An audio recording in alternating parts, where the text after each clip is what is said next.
Request shortcut done. I think we're about to start. Let's see. I want to see a confirmation. People can see Watch us. live now. Hello everyone, welcome to our 12th AI Talk session. Hope this time you hear and see us well. Yes. Here as well is the. We want some comments after the event that you heard us well. That finally we fixed our audio issues that we had. After buying second set of Microphones. professional microphones, and at the end it turns down it's some let's say configuration in the Yeah. streaming software. Right, super.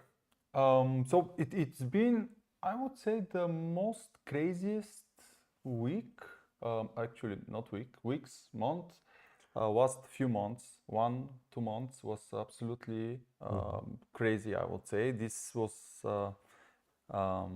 never happened, to be honest. I mean, so much announcement for all fronts, both closed source, open source tools. It's been like very Christmas. Yeah.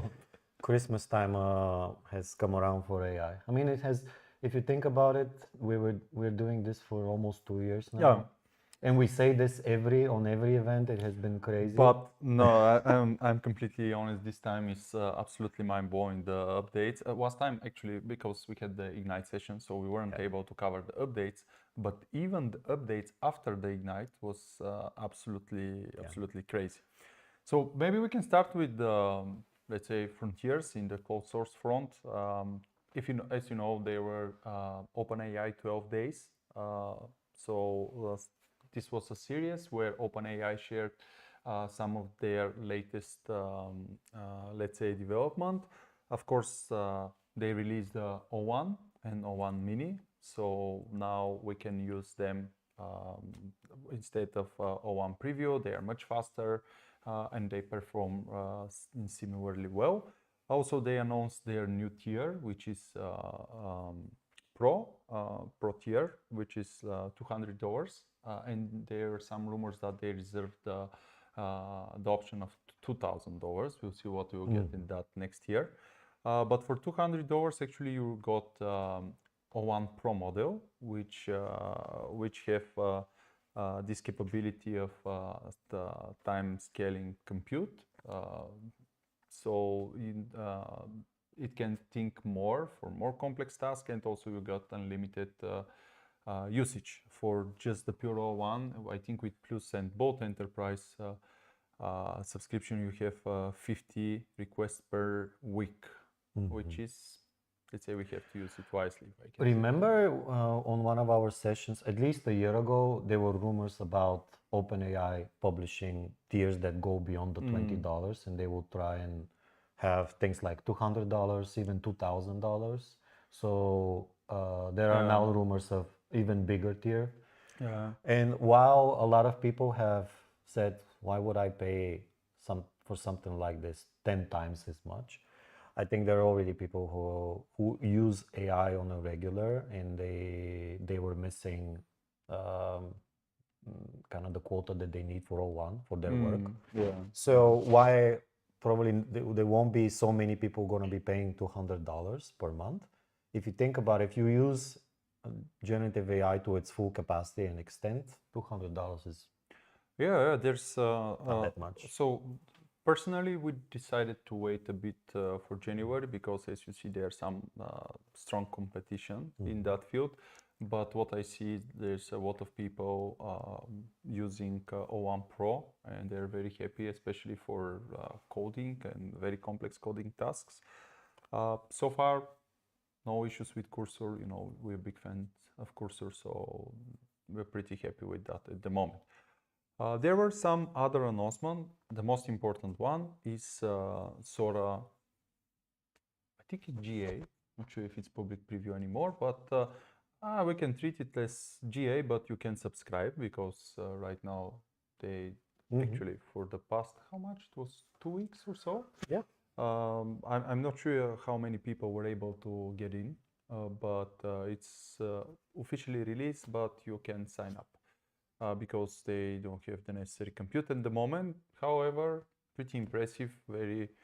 There's a lot of content now you can see from testers that got the access. There were also some nice announcements in terms of some nice integrations for developers, the Canvas improvements. Now they can, I guess, they run the code inside containers. So it's pretty. We are pretty happy with with the presents that Sam brought for Christmas. However, in my point of view, at least, the biggest announcement came from Google, and this was actually, to some extent, surprise, to other not, because at the end these guys are actually, if we can say, they invented the majority of the today's Gen Generative AI AI. tool Yeah. stuff, architecture, frameworks, mechanism, whatever you name it. And most importantly, they developed a lot of the expertise and the people, the professionals who are now working in OpenAI and Anthropic Absolutely. and other Yeah, places. absolutely. And the majority of researchers are coming from their side. So Gemini 2.0, it's absolutely, it was really mind-blowing demos in all aspects. You have it in your phone. There were demo where you share your screen, you showing your surrounding. It's working very, very well, real time. It was absolutely, I would say, very impressive for a company which we thought that it's a little bit behind the curve, and now you can see that it's. I'm not going to say it's on par with OpenAI, but at least maybe I think it's very, very. At least the demos were very good. I tried the interface actually. Google AI Studio. It's very intuitive. You can test there the Gemini 2.0 Flash model, which is actually, well, what are the statistics? Is better than 1.5 Pro. So really, really, really excited about this tool. There were some screen sharing when you can use it for screen sharing, for example, to navigate you to write a code. There were a lot of nice demos in YouTube which you can check. And the same for talking with it. So you're doing screen share and talking at the same time. Pretty similar to what OpenAI shared in the past with real-time audio. But I think Google have the capacity to move faster in that direction, as you know, they're owners of YouTube, which bring us to the other crazy, very recent announcement, and this was View 2. Which is the direct competitor to Sora. So it is again text to video. However, it can stream to 4K. The videos, I can definitely say the demos were much better than Sora. So even with the same prompts, there were some comparison, and again, no. So at some extent, surprised because they were very quiet for a long time. But on the other, remember what we just said about all the tools, and at the same time, they're YouTube owners. Yeah. So we can expect that they'll have the best model. We were actually comparing the Nova models and their video generation capabilities that were announced on AWS. We're going to talk about this in a second, but Sora was much better, and this is in ways better than Sora. So all of the hyperscalers and companies that develop generative AI capabilities are trying to grab this new market, because creating video will probably be something that people won't be doing a lot more, like it was initially with text, and now it's being commoditized, and it's not that impressive. You want to reach the kind of the new frontiers and reach people and say, okay, you have the capability to create a 30-minute video with just text. This would be and that being cheap as well, because it's a major factor how accessible all that technology is. It's not just a matter of being able to do it, how much it will cost. Yeah, and it's I to be honest, I kind of prefer the Google's way of release something when it's ready, not like because OpenAI they announced this a long time ago. We know that it was available only for big companies, etc., etc. So it's yeah, I think it could. Now we see the And a year ago, real they failed competitor. miserably Yeah, with their It- announcement. So I think they've planned this out better. Yep. And they also release their text to image model, Imagen 3. So there's also some nice improvement which you can test in their AI studio. Which again, I was nicely surprised. To be honest, I wasn't. We weren't used much. Yeah.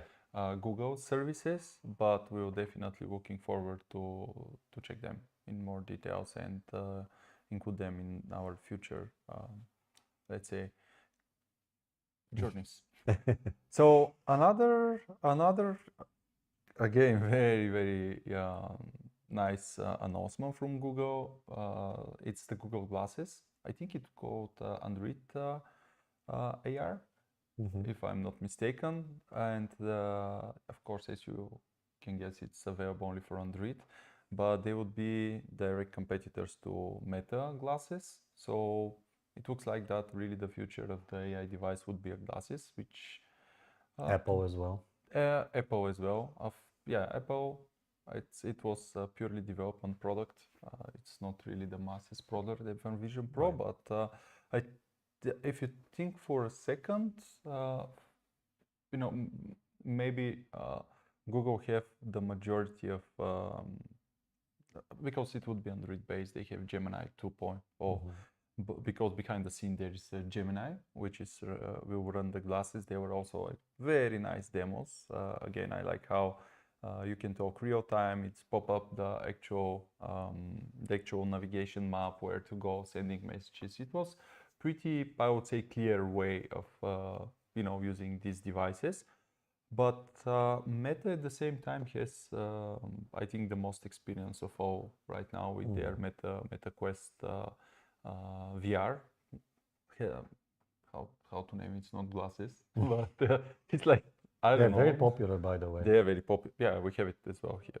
My son plays with it. So And their Ray-Ban glasses. they're Ray-Ban glasses, and the new ones which are coming. Yeah. Actually, so it's very nice to have such a competitive, let's say, Landscape. niche. Yeah, where because we'll get more and more, and I think it's important for Google to have to step in this market, because actually they are not hardware developers, so they will they provide this to their Android partners, which create devices. So we will see glasses from Sony, from Samsung, which, as we know, they can provide different ranges of quality builds, functionalities. So we can't ask for more, if I can say that way, for glasses. Yeah. Moving forward with the updates, one update which I'm very happy with is the official release of free Grok 2 for OX users. I think this is how to say, very good move by X team, because actually Grok 2.0 is pretty, I would say, pretty decent. It's very fast. It's doing very well. And you can now use it absolutely for free if you're X and on X platform. You can use, there's some direct integration which you can use for creating the images, summarizing posts, etc. By the way, yeah, it can create much better images of popular people, celebrities, compared with the other tools, the other models, which are just, I guess, because of the responsible AI, they do not create the actual images. So highly recommend to check Grok 2 on X. Moving forward with the closed source, reInvent happened. Yep. So they were Amazon step in also in this race with their own Amazon Nova models. I think we discussed this, but they released multiple tiers. In that, I think the Premier was their most capable one, multimodal But it's not model. available yet, as far as I see. Oh, okay.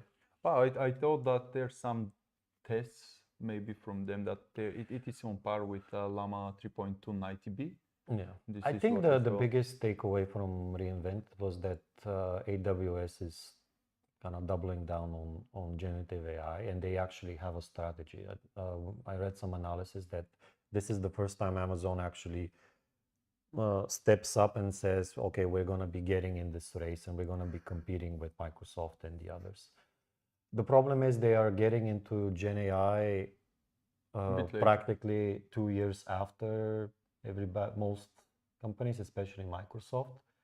So the only way they have a big leverage because they have obviously a lot of infrastructure across the enterprises, so they can try and push Bedrock there. But from a development standpoint, I think they're behind. So I want to see how they can make up. It really reminds me how the cloud kind of developed, where Microsoft was behind. And Yeah. it took them 5, 6, almost 10 years to catch up on Amazon, That's true. to get on par with the services and be that On that level. intrusive. Yeah. Yeah. So I think that's gonna happen with AWS because they have a stiff competition from a lot of companies. But they're supporting Anthropic. They get their own models.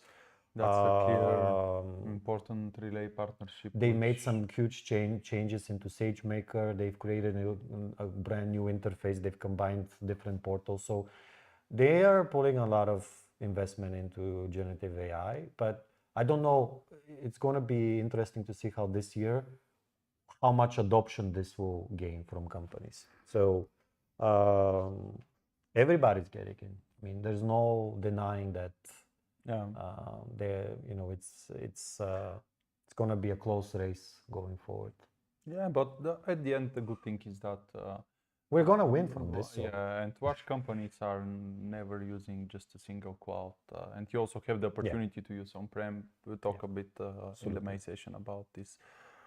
Finally, so let's move to the open source, kind of open source, but Microsoft released 5.4, which is, you can download it, but keep in mind that it's not for commercial usage, so you can use it for your own. I would not consider much this as open source, but it's the performance is great. Really, it's actually outperformed some larger models. So definitely something which it was not that surprised because Microsoft invests a lot in the 5 model series. The thing which we usually check is other languages as well, and unfortunately it's performing well on English because I don't know, maybe it can perform well on some other popular languages, but for example for let's say Bulgarian or some of the not that popular languages, it doesn't perform on the levels of the other models like Llama. And I'm beginning to think that all of these announcements, like every week we have a new model that says it's outperforming the bigger models. Yeah. Even Llama with the 70 billion, they're using this marketing approach to say it's. But it's true at the end, right? Well, I don't know. We're as you know from our sessions, we're very big fans of the 70B Llama model because or 90B. Or 90. Yeah, it's a bit more difficult to run it. But, but the 70B is very, on average, it's very good for a lot of use cases, and it has been like the 8 billion and the 70B, and some models like Phi speculated it's better, but when we start testing and when we start, at least for our use cases, I don't see that, to be honest. I still feel 70B provides one of the best results you can get from open source hardware. But at the same time, which brings us to the next point, next announcement, Meta released their latest and to us the generation 3 Llama model, which is 3.3. This is old news by now. Was it that long that we had? No, it was I think 2 weeks. 2 weeks? Yeah. Seems was- like a month Yeah, there's tons or of 2 months. announcements. But yeah, Llama 3.3 is a 70 billion model, which outperform actually the 405 In billion. some In at least Some this is tests. what in some tests. It's always some tests, and keep Yeah, in yeah. mind, don't. So the tests are very nice thing, but just test it for your use case. And this is, by the way, important part of building appropriate, how to say, mechanism framework Yeah. for testing, Testing and- releasing models, the new models, evaluating the new models for the specific use case that you use them. But yeah, Llama 3.3, very good performance. As you know, we're big fan of Llama models actually. As Nikki said, we believe that they're covering the majority of the use cases the best. Another announcement was, I think this was a bit older announcement, but we weren't able to talk about it. It's the important open source model, which is providing state-of-the-art coding abilities. Actually, it's the best Yeah. model for using best open source model using as a coding assistant is Qwen 2.5 coder. There's multiple versions that you can use from 0.5 billion parameters up to 32, which is pretty nice because 32 can be run in, let's say, even consumer grade single card, and performance is pretty Even good. on a laptop. Even on, this is not appropriate messaging nowadays because in a lot of laptops you can run Yeah. Possibly. very large models. I'm let's just say. saying that the models are becoming smaller by the, Yeah, as a footprint. But yeah, indeed, with these smaller models, you Yeah, can of course. perform the performance is very good, and especially fit for open source tools like Continue, either even with Cursor you can use it. The problem with running this on a laptop is actually not the size, but the speed. Because when you're doing coding and you have a bunch of tokens that need to be generated Yeah. because code is not text. Yep. When you think about it, it is text, but it's not text at the same time. And when you have such big payloads that you have to push in and analyze, if you don't have enough of a capacity and performance from your inference engine and from your machines, it will degrade the experience from the coder, and actually you will lose the benefits of using an assistant if you don't have enough. Yeah, that's why the Speed. MacBooks are the MacBooks best. or specialized hardware to serve. Yeah, definitely the MacBooks I would say are the best for. We're let's going to say talk run about this on-prem. in very soon. Yep. What is the best? Yep. Also, other pretty interesting model from again from Qwen is QEQ. It's again 32 billion parameters, and this model provides exactly the same capabilities as we saw in O1. So this test time compute scaling, it's you can see that it's thinking about this, and you can see some really nice reasoning. Actually, so test time compute scaling was different thing. Sorry to say, but actually we see some very nice reasoning. We're not sure how they done this, but yeah, it's still experimental. There's some bugs at the end. You can expect some Chinese characters at the end. Yeah, if it's but big enough. Yeah. again, it is 32 billion parameters providing very nice reasonings, I would say. Out of all of the news for models that we have, to me, this is one of the most interesting because when you start using QWQ, it's very different from the other large language models in the way it provides its output.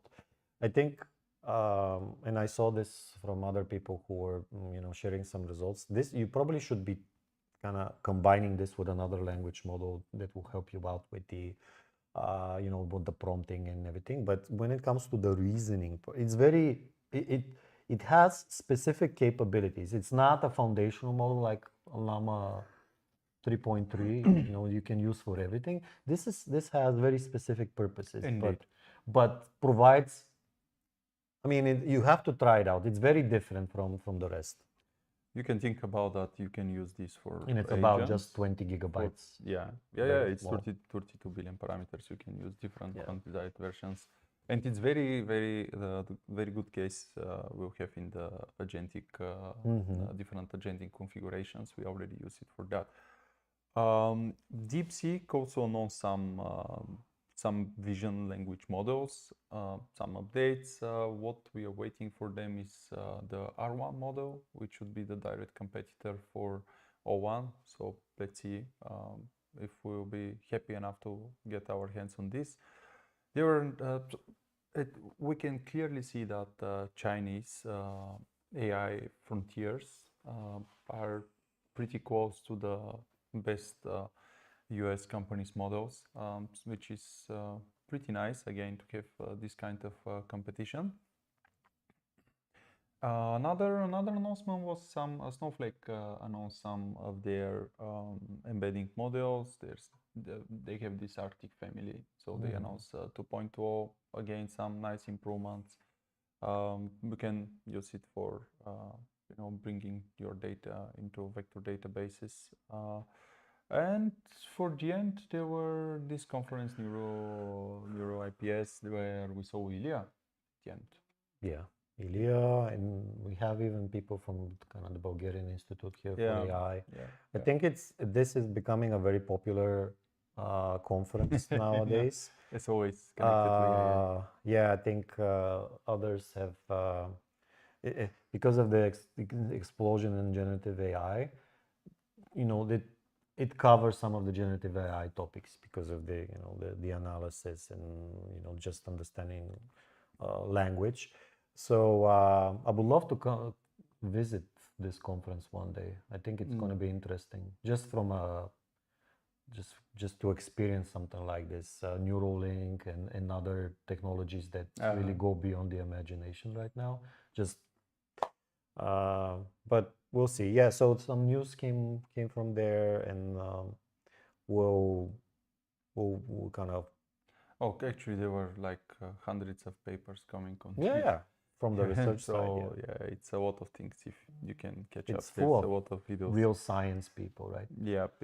And by the way, there is again the thing which I was let's say looking mostly was to hear what Ilya said about data limitations. It looks like that he also believes that the future would be 2025 would be more about agentic. Everybody's talking about the agentic agents. All the companies are focused on agents. The frameworks are developing also pretty fast.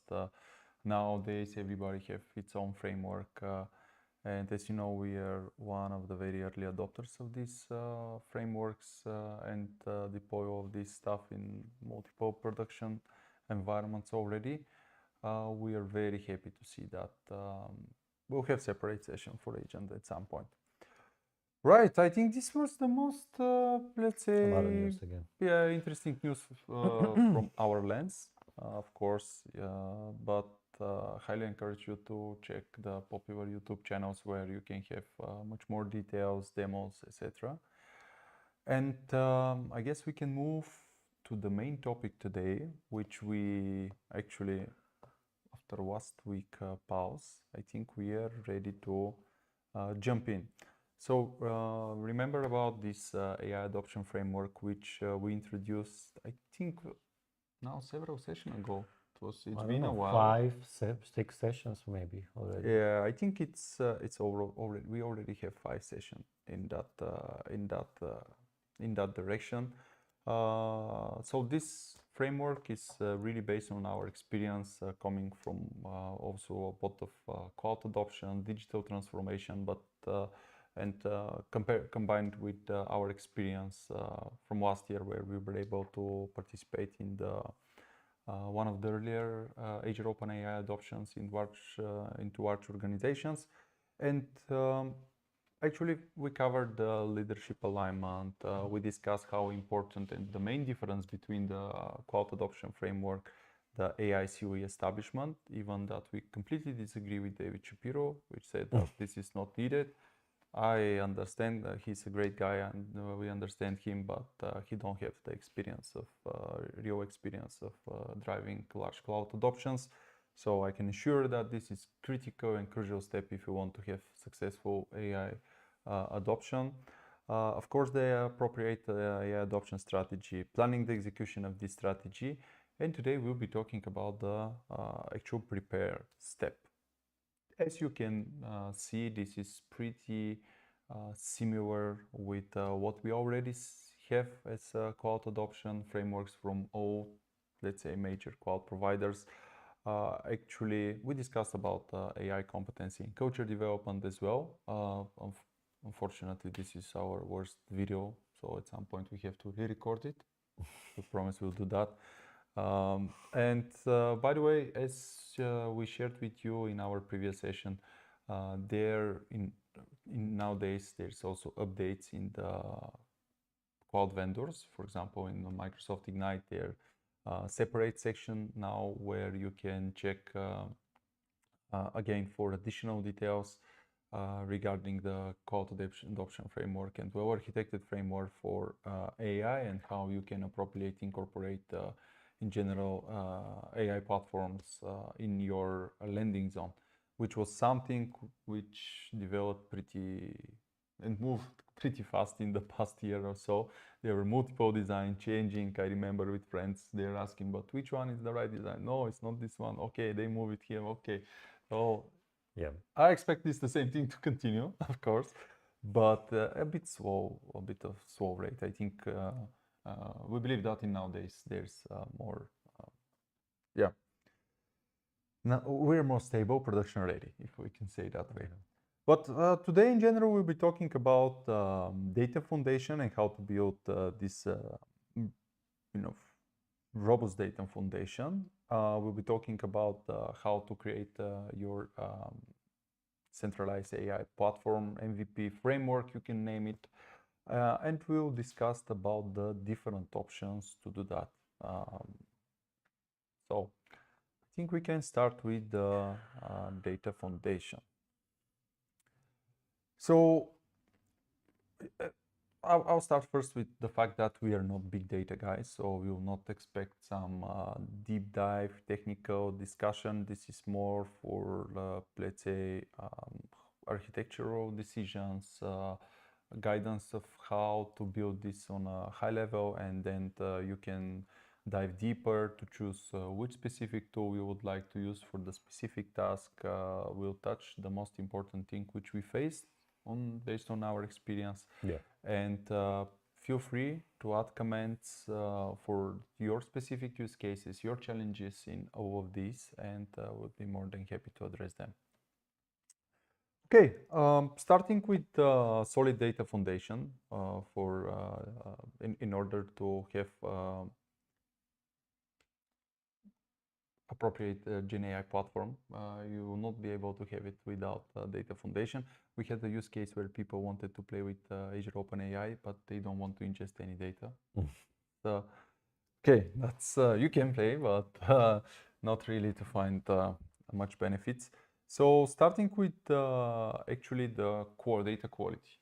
I remember we had conversation with one of our clients about they had tons of data, and when we checked the data, actually the data was not in a good shape to be used, consumed for any kind of, let's say, use cases, being fine-tuning or even RAG. So data quality is one of the most important thing that you have to consider. Because you may have a lot of data, but it may not be that usable. So there's multiple ways to evaluate the quality of your data. You can do quality checks. You can also see what you can do in order to improve the quality. Remember, it's Nikki have a lot of experience with some of the cloud tools which can provide, which can improve the quality, some of the skills. Yeah, and I think one of the first fundamental steps is just to figure out where your data is, Yeah, that's for how sure. how to actually get it over into a state where it's usable by AI. And that's one of the biggest challenges right now in any organization is to first gather the information, use to figure out the tools that you're going to be using to discover the information that will be uh, that will be useful for generative AI.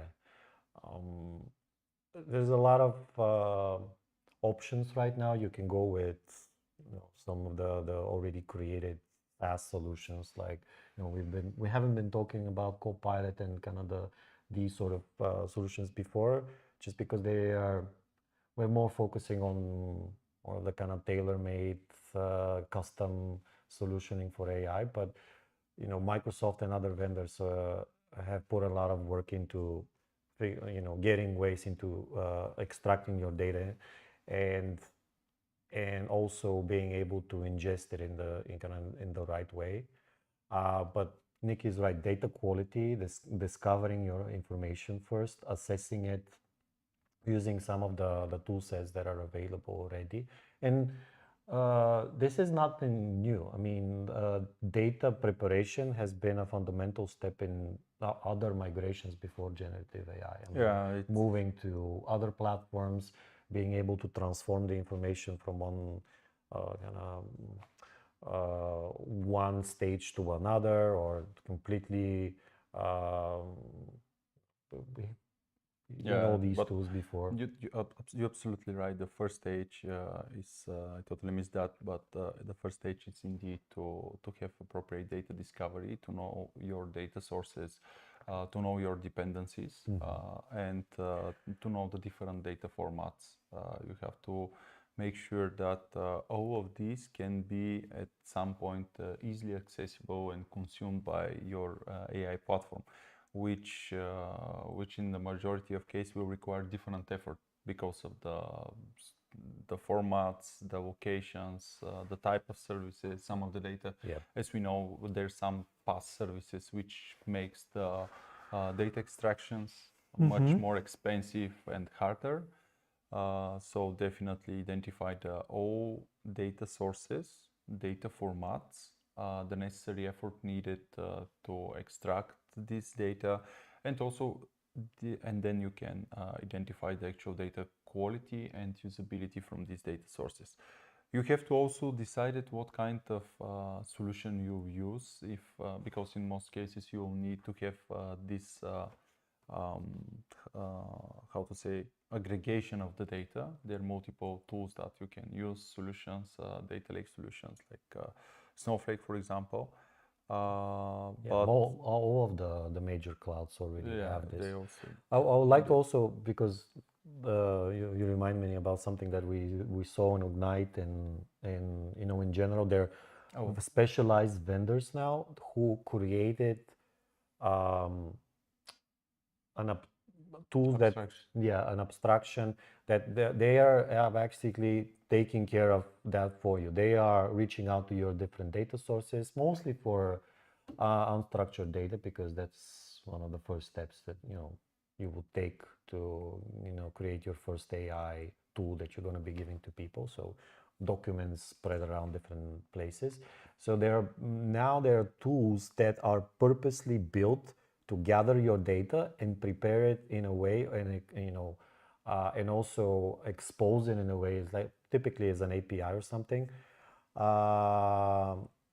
They are giving that to the generative AI models, or to the next step if you're going to be consuming this through a platform. So I think this will become less of a problem as more companies are focusing their research and tools to help organizations extract the maximum value and doing that prep work for them, instead of you having to rely on your data science teams or data analysts to kind of do all the transformation steps. I think, for example, Informatica have been doing that for several years. Databricks is a huge player in this field as well. It's running on major clouds. And it's running on major clouds too. And on-prem. Indeed. Another important aspect after you identify your data sources, dependencies, formats, data quality, think about the ways how you can improve the data quality and how you can aggregate this data. It's also important to consider in general the data sensitivity and to be able to apply your data governance frameworks, compliance standards, etc. If you have some requirements like GDPR or anything which may impact this need of aggregating data, extracting data from specific sources, location, this needs to be taken in consideration.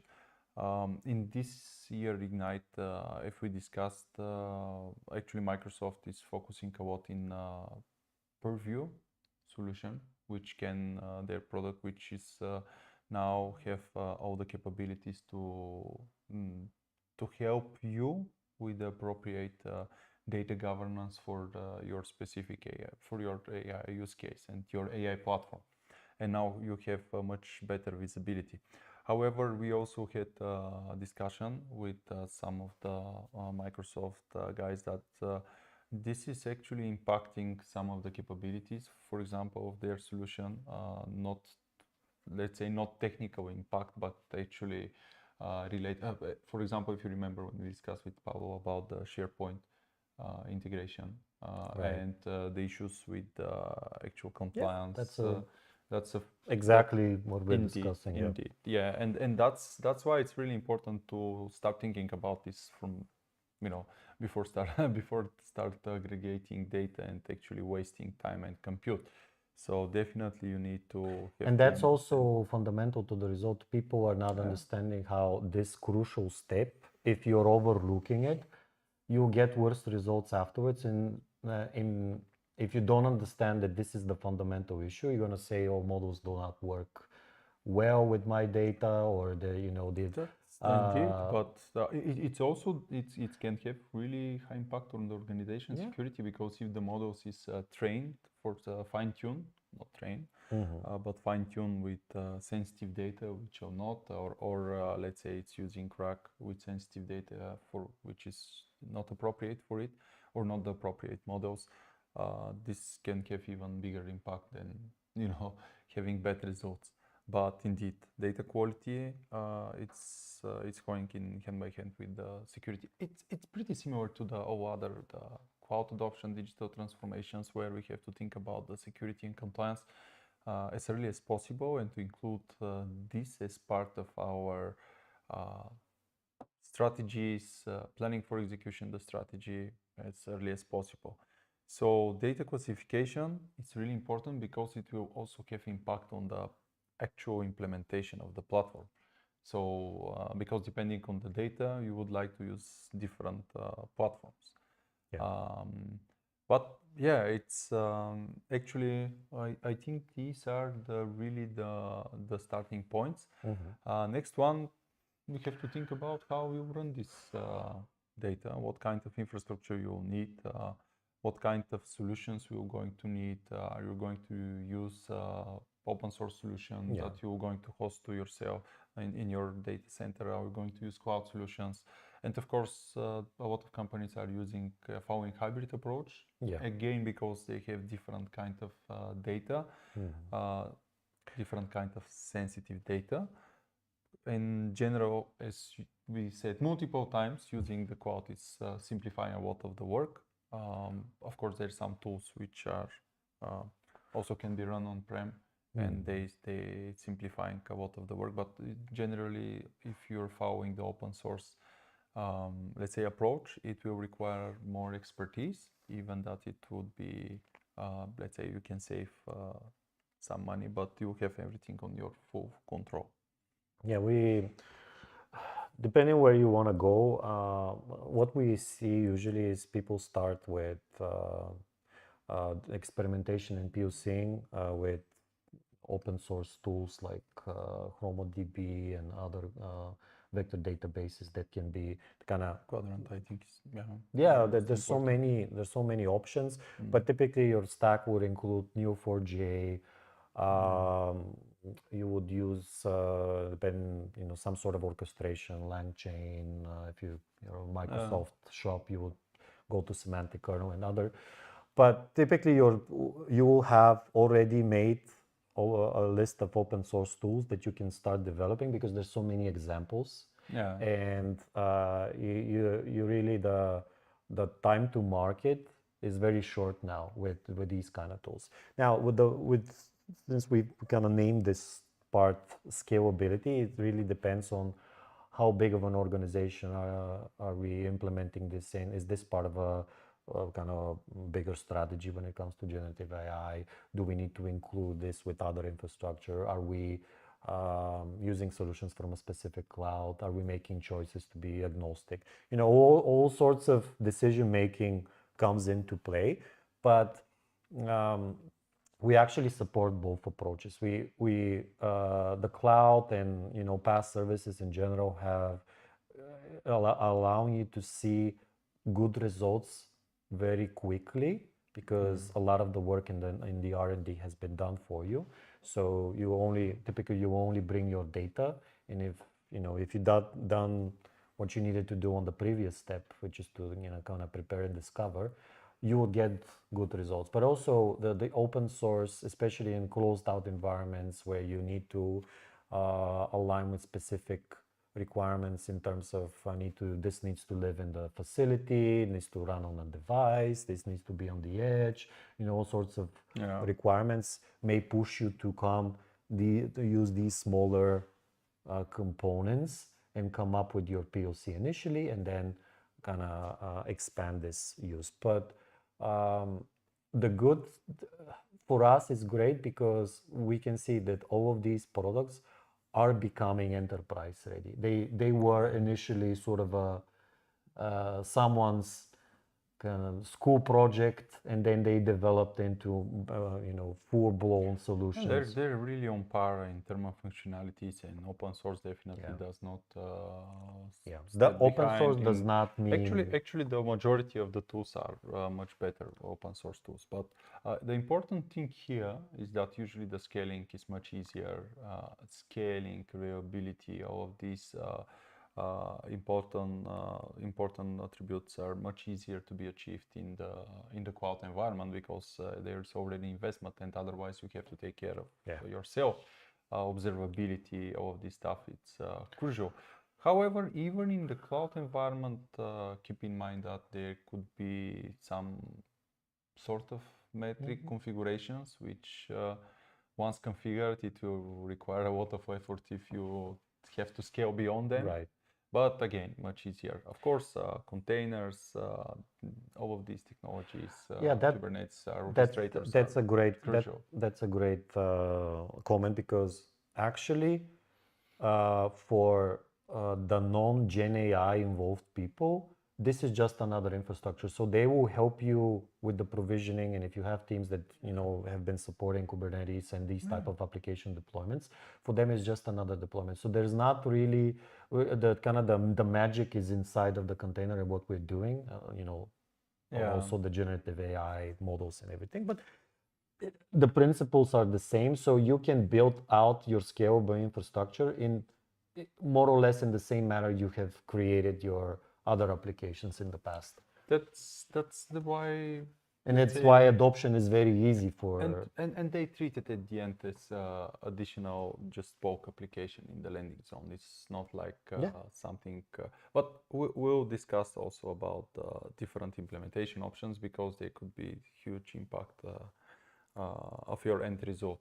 But yeah, again, it's important to think about the infrastructure in terms of performance, scalability, reliability, observability of your data, and to choose your product wisely based on your specific use case. Remember, think about the security and compliance standards first when it's coming to data. Then you can think the sources, of course. So first think the sources, then think about the compliance standard because this is important if you have to, and you will have to move data between different sources, at least in a lot of use cases. Data quality, and also all of these, of course, all of this stuff can be automated and should be automated. So that's why we have to think about the efficient data pipelines, both for ETL, EOT processes. Again, you have tons of tools that you can use in the cloud, on-prem. For this, as Nikki said, this is not something new, and I said we are not big data guys, so we're not going in details. But definitely all of this stuff can be easily automated and shall be automated, if I can say that way. Yeah, it's been talking about the POP pipelines, data enrichment. So you have to think about how also what we're going to do with this data. What would be your use cases? Because there is you have to decide if you're going to use the data for fine-tune your model for specific use case, or you use it for, let's say, RAG use cases where you provide it to the model for retrieval augmented generation purposes. And based on that, you actually you may need to do different, let's say, different tactics. But I would say nowadays, I'm not sure how much people are doing real training of models. I think this will become less and less popular, even though the AI/ML guys are not very happy with that, especially for the masses. Yeah. For unstructured data, remember when we were on Ignite and we were on one of the labs, and there was a question from the audience that said, what is better? Should we train our model and fine-tune our model, or should we do RAG? And kind of the instructor who's leading the session says, 95% of the times you wouldn't be fine-tuning your models for this kind of purpose, because it's an expensive process for you to undertake, and also you wouldn't be you may be getting additional percentage of accuracy and being able to transport this outside of the system. But RAG has come a long way, and the current RAG mechanisms and the different vector databases and kind of purposely built solutions, they can provide very good results right off the gate, even with less preparation. So these systems get polished on each iteration of their life cycle. And because let's not kid ourselves, a lot of the companies who start using generative AI, most of them do some sort of RAG. They have a ton of information that they want to dig through, and they start with this. So they start asking questions: why? How can we improve data quality of response? And to be honest, I don't even meant about fine-tuning with RAG. Yeah. I was meant between I remember training, building, foundation model with fine-tuning, because I don't think anyone is. I mean, this will, of course, there's the frontiers companies. Probably a lot of people are doing it, but on the scale of adoption, it's very small. For the adoption, for the use cases, it's mostly fine-tuning and RAG, most popular, of course, RAG. But yeah, so it's important to think about how to separate data for the specific use cases and think what you would like to achieve. So if you have very specific use case, and the simplest rule is that if your data does not change, you can use fine-tuning. If your data change dynamically, more suitable would be RAG, because fine-tuning would not be, let's say, and especially with large data, it will not be that efficient. For example, if you have, let's say, some documentation stores, etc., and every day you have new documents, it's ridiculous. Which is the majority of the exactly.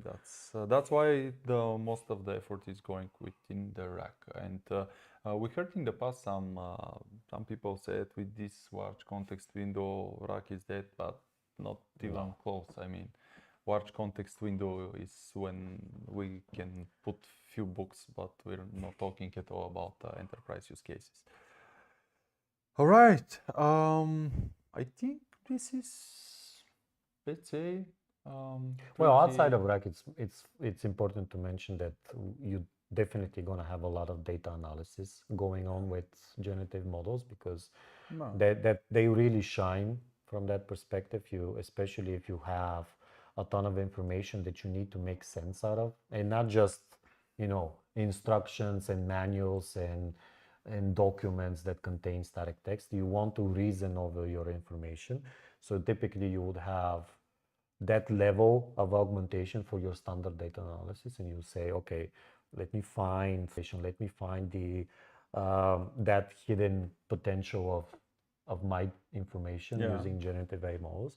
So this is where you would align that approach with systems like this. Typically, that would involve a lot of custom coding. I've seen in the past, analysts right now, they're in a very good position because once they realize the potential of LLMs, that's what I see in the field. Yeah. Once they realize what they can actually do with this, because they already understand data, they just didn't have the mechanisms to figure it out at that scale and that Yeah. speed. Yeah.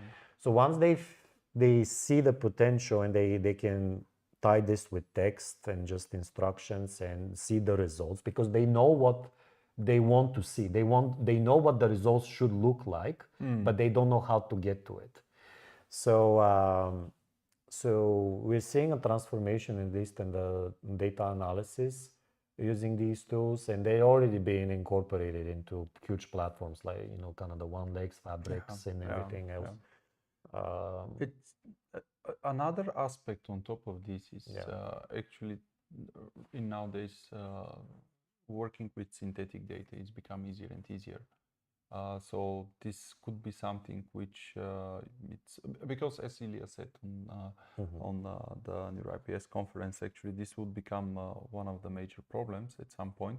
So especially if your use case is you need more data for fine tuning your model, etc.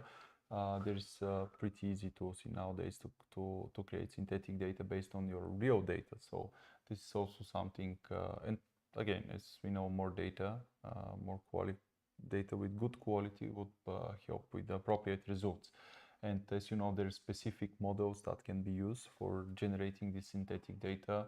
Usually, we know that previous models are trained the new models, but also a lot of, for example, some of the NVIDIA Nemotron models, they are used a lot for generating synthetic data, but not only.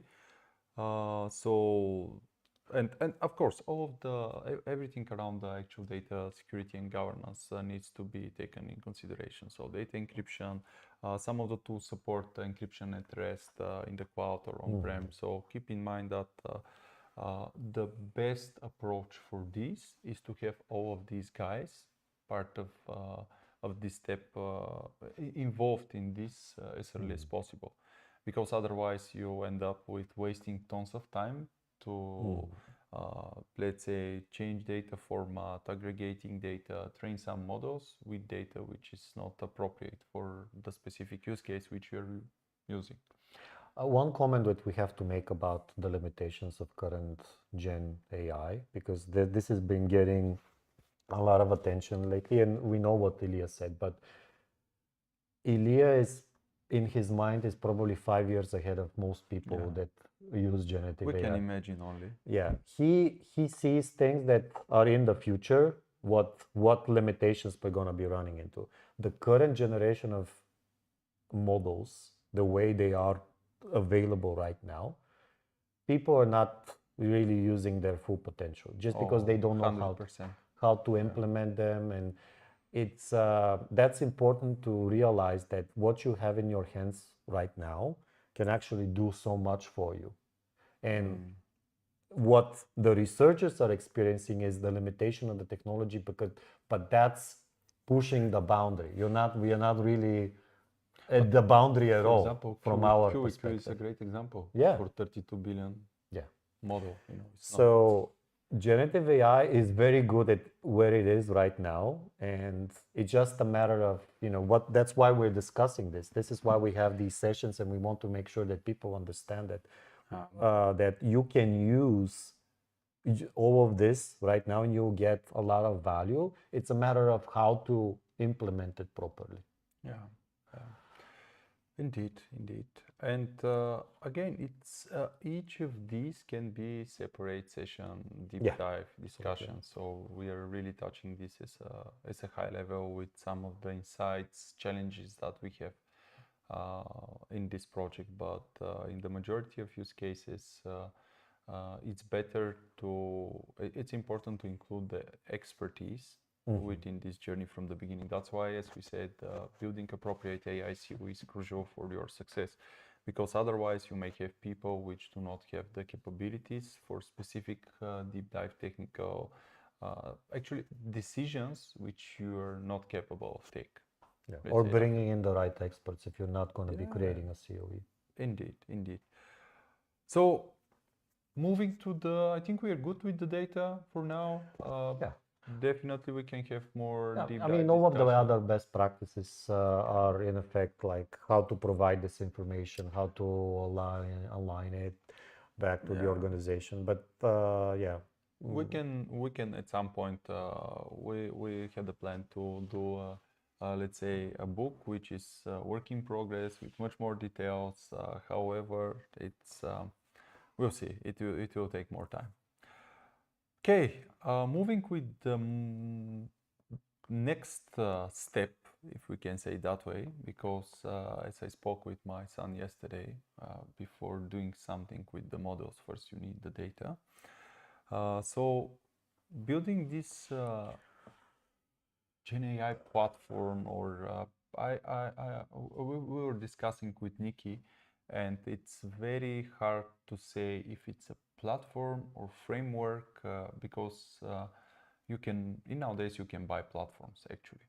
So it's more like you have to start with the actual framework, and in this framework you have to decide some of the platform capabilities that are important for you. For example, what kind of models you're going to use in this platform. What would be the purpose of the platform? Maybe this is the first step that you can think about it. And when we're discussing this with our clients, actually the purpose of this platform should be to power your AI application. That's to power it following the best practices. The best practices in terms of performance, scalability, security, to have good transparency, so observability, to be reliable in general, to follow also the responsible AI practices. So this platform, it's better to have framework because what we saw and unfortunately a lot of organizations continue to do that because they don't have a framework. They start providing, especially in large organization, directly product names, which is extremely bad tactic if in nowadays for something which developed so fast. Of course, you can, if you have a fast feedback mechanism where people can update the list of this product quickly, that's may work, but it would be much better to think about framework which allows you to have AI platform which are following specific, let's say, requirements. And for the majority of organizations, we overthink about the compliance standards, yeah, especially for large organizations. Really, we're talking mostly about large organizations, but the compliance standard is something which organizations are mostly afraid of. So this is really important to think about it because actually compliant data. The most organizations are afraid of the data actually uh, going into the wrong hands. As we discussed, people using client data, organizational data with publicly available models. So this definitely would be something which we don't want to happen, and that's the reason why we really have to be very careful and build the frameworks, because it's important to have this balance between innovations and security. If we put the products and we don't update the products, that will have huge impact. However, there's some foundational guidance because the large organization usually it's important to have some kind of central. They can build these platforms centralized. They can decentralize them, and or they can follow the hybrid approach. What we see mostly is they're for mature organization, they are following the hybrid approach. So they build some centralized AI platforms which support teams, but they don't limit that to only the centralized platform because, as we know, in our organization we have multiple teams where these teams are moving with different pace, and if you don't want to impact the level of innovation for your business, it would be much better to have this framework and allow the other teams, let's say, to have this kind of decentralization where they can use the specific tools which they will help them most. So, but if these tools are compliant and provide the level of, let's say, comfortable level for the organization in terms of making sure that all of the compliance standards are met and security internal practices, etc., data governance and all of this stuff. So this is talking more of a high level, but you also may think about doing some things centrally and doing some things decentrally. So, for example, if you want to, we're discussing about the data. Usually, it's better to have the data on central place. It's much easier comparing with having decentralized. Of course, you can have, you should have some boundaries based on different teams, different usage, but in general, it's still some centralized data. But at the same time, this is also true to some extent with the compute. To have the compute in central place, usually the data centers where you can use the platforms. But something which we really like and already had the opportunity to propose and implement is to have this decentralized, let's say, compute, which you can use for running, let's say, on devices. Even that you have the ability to use, let's say, central compute instead of investing in, big servers. If you already have these edge devices, like for example, if you have the laptops, which are, as we discussed with Nikki earlier, if they're capable of running some, let's say, small models. Actually, they're not small, but up to 7 billion large language models. This is something which the majority, I would say almost all Apple devices can do that, and we know that a lot of the company laptops, especially for high-profile users like developers, etc. This can be something which you can think about because you usually have control, you have the appropriate software where you can deploy these tools pretty easily locally. You can pre-configure them. And actually, instead of using centralized solution for which you can think about how to scale, how to maintain it, you got all the natural scaling, natural redundancy, and natural performance, which is interesting approach. Definitely, you may consider.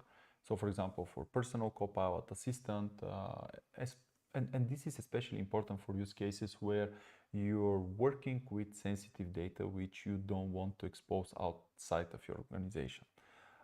It's similar use case when you use, let's say, some edge devices on location where you're not sure about the appropriate connectivity, etc., or you have some challenges, air gap applications, let's say that way.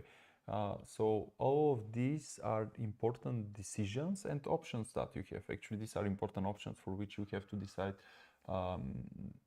because there's a trade-off.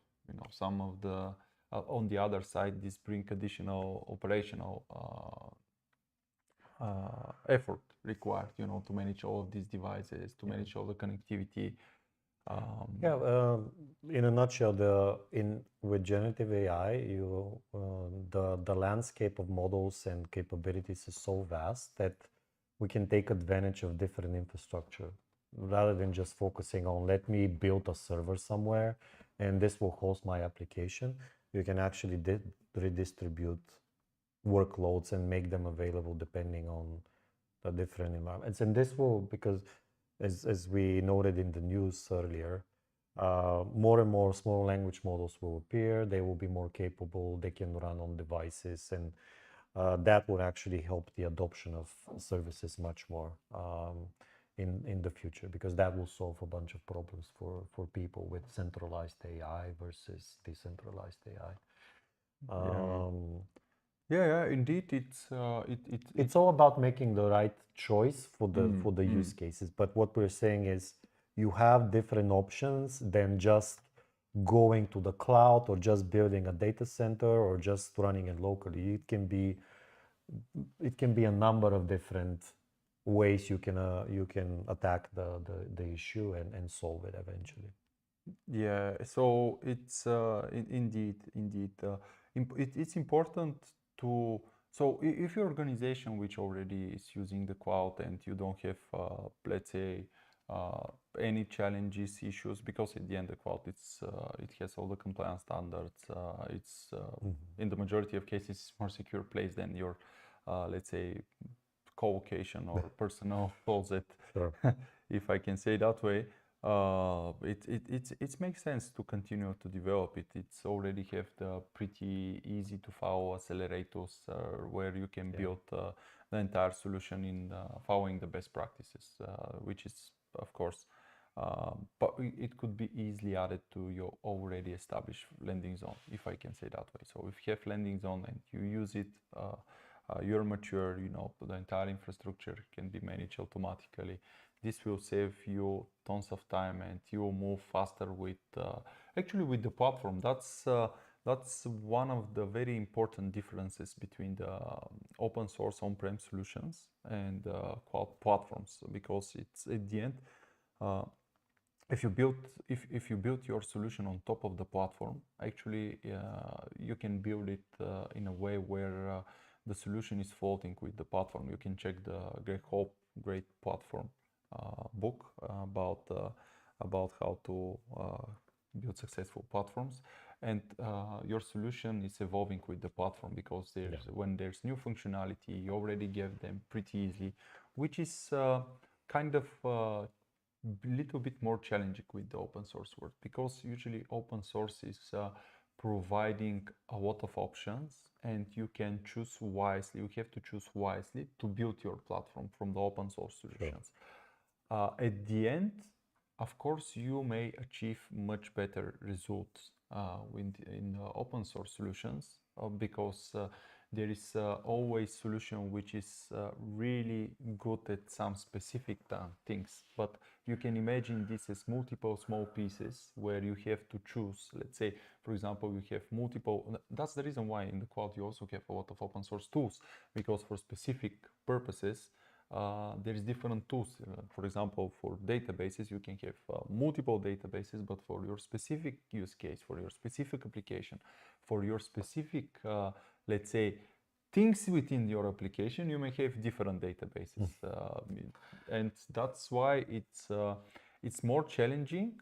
But really depends on your use case. And the cloud is powered by open source solutions. At the end, the issue from my experience, what I see is one big problem with open source right now, when it comes to generative AI tools, is it's very hard to control them, because the way they publish their code, you have to have that's why they're open source. Yeah, you have to have a very good way of analyzing what you're using, how you're allowing new versions to come out, because for the most part, while there's many developers who actually oversee each other in things that are open source, this is a very good way of allowing someone to intrude your organization with different small modules and parts of the open source. So open source can solve a lot of problems for you. It can be very cheap for implementation, but at the same time it can be dangerous from a security perspective. So that's why it's always been. But this is the opposite as well, because at the end in the open source, at least it's open, and Yes. a lot more people can think about But the who has security the part. responsibility to oversee it? Yeah, of course. That's why Yeah. it's really important to choose wisely what kind of open source tools you're going to use. But this is not This is not related a new to, problem. Yeah, yeah. yeah, this is This is not related to Gen AI. So I would say it's more challenging from operational perspective. it is. Yeah. It's and also it's important to because this is moving crazy faster in nowadays. There's so Yeah. almost That's really the problem because so many people yeah. want to use this very fast, Yeah. so they don't miss out on the opportunity, and they can cut corners in terms of okay, I won't do this DevSecOps assessment of this whole, process and chain, just because we need to publish this new chatbot so people can start using it, and this can be problematic at some point. Yeah, absolutely. You got much better stability with the cloud, but Yeah. again, it's at the end it's trade-off. There's a lot of organization which can't move to the cloud at all, or they just decided to, for some or the other reason, to Hopefully not you do it. don't have these problems. Yeah, happily we don't have these problems. One important thing that I wanted to mention also for the open source tools is that you have to think about, you may see some of the open source tools, as Nikki said, you don't have the control, but sometimes they rely on multiple other open source tools and projects. And that is something important to consider, especially if you plan to invest and build a lot on top of these products, because now instead of have dependency to one product, you have dependency to multiple products. We recently saw with some of the, actually with some of the agentic frameworks, this happened. They split it on two. We know some other very popular agentic framework, which is actually built on top of the other tools. So it's a bit, there's some truth when people say that it's a bit on the edge still. But again, if you structure your process of evaluating and allowing, let's say, which kind of tools you're going to include in your let's say platform, we believe that this can be solved and controlled in pretty good way. We didn't discuss about the models evaluation because I think the models pop up much faster than the tools, I would say. And I can maybe share some sure. Okay. details about this. So model evaluation will get more focus as companies adopt models, because right now they are kind of relying on others to do this decision for them. So if you are a company, you for the most part the large language models that are on the market, ChatGPT, you need to experiment with GPT-4o, you need to maybe bring in Anthropic. So Yeah. you kind of start, you base off your decision mostly on marketing and what's popular right now. That's how usually companies start, unless they have a very, very detailed and sound strategy for choosing machine learning, and they've already been doing machine learning before, so they know what to do. But typically, if you're a large organization, a small one, you would rely on, okay, I have this use case, I want to save money by incorporating this process. It uses generative AI, and I'm going out and just buying or renting out models from somewhere. And when you're doing the evaluation, I think the evaluation should be done in stages, and it should be following some strict processes in terms of, okay, let me evaluate this model based on my use case, because this is, to me, makes the most sense. Large language models, as we said, they're constantly being evaluated based on different tests that may be meaningless to you and your use case. Indeed. So like Nikki said, you may have use cases where language translation is involved, and really even the foundation models and frontier models, they're not going to be working for you, and you better be going out and just maybe using something like a translation API, which is purposely built just for translation, instead of using large language models. And you have to do the evaluation and testing based on your use case. So you need to incorporate this into your flow of, or your decision making. Also, the models come very thick and fast, as they say.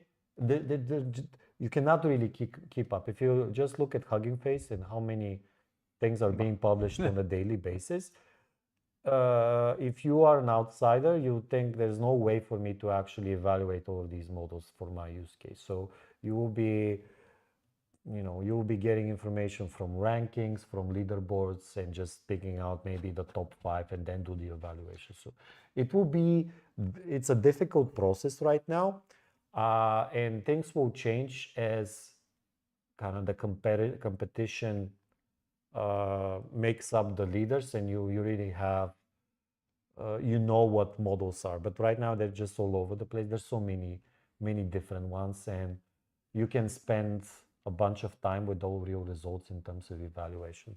So it needs to be structured, and it needs to be aligned with your use case. There are some tools already. We saw that on Ignite. We saw that on reInvent. There's already a bunch of open source tools you can do evaluation on.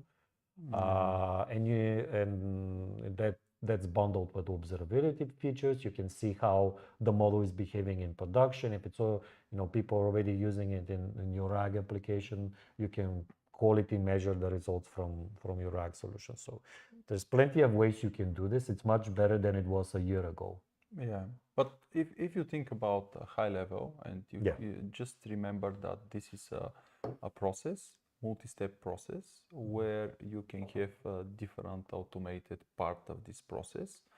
But in general, you have to check the model, to evaluate the model, not only from, as we discuss, quality perspective, based on your specific use case, performance perspective, how the model is performing, because this is also a very important thing. How reliable is the model? Because as we discussed, there's some experimental model, for example, QEQ, which is very nice, but at the end, it's not that reliable. It's bringing some bad results sometimes. It's same for actually, I experienced recently some challenges with real-time audio of OpenAI. There were some crazy things happening. So it's important to test, to have in this process evaluation test steps for this. And also it's very crucial to, especially with open source models, but not only to have appropriate content safety system and to have evaluate how these models were trained, how they were fine-tuned.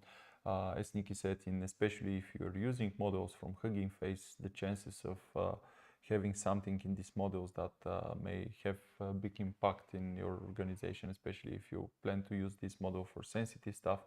These are decisions that really needs to be part of your general framework and part of your evaluation process for new models. So evaluating models for quality, performance, reliability, and how was this model trained, how secure is it. That's why it's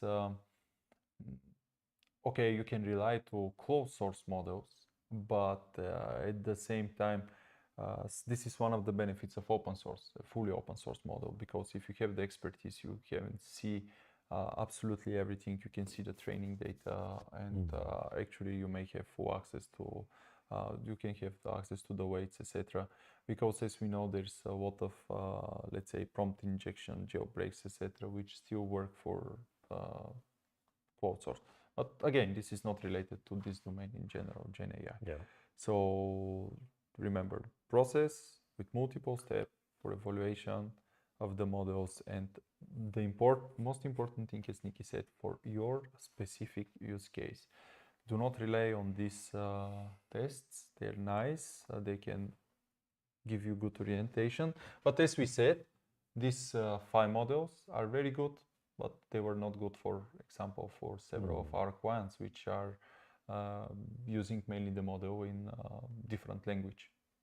So you can, of course, you can use it, then you can think about some real-time translation services, but at the end, it's really depend on your specific use case.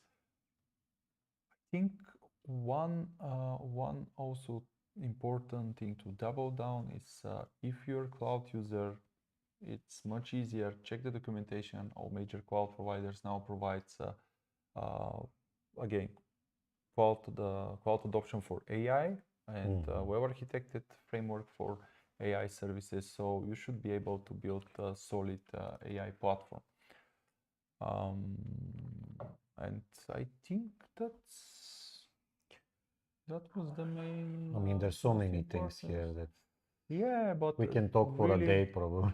I think it's really important to focus on this how to say fundamental foundational things for which you have to start thinking about the others to build the processes, because what we saw a lot in the cloud, let's say cloud journeys, and now it would be with even bigger extent, is that people are taking some decisions, they fix something, but they do not create the process to make sure that this will not going to happen in the future, or it will not be repeatable.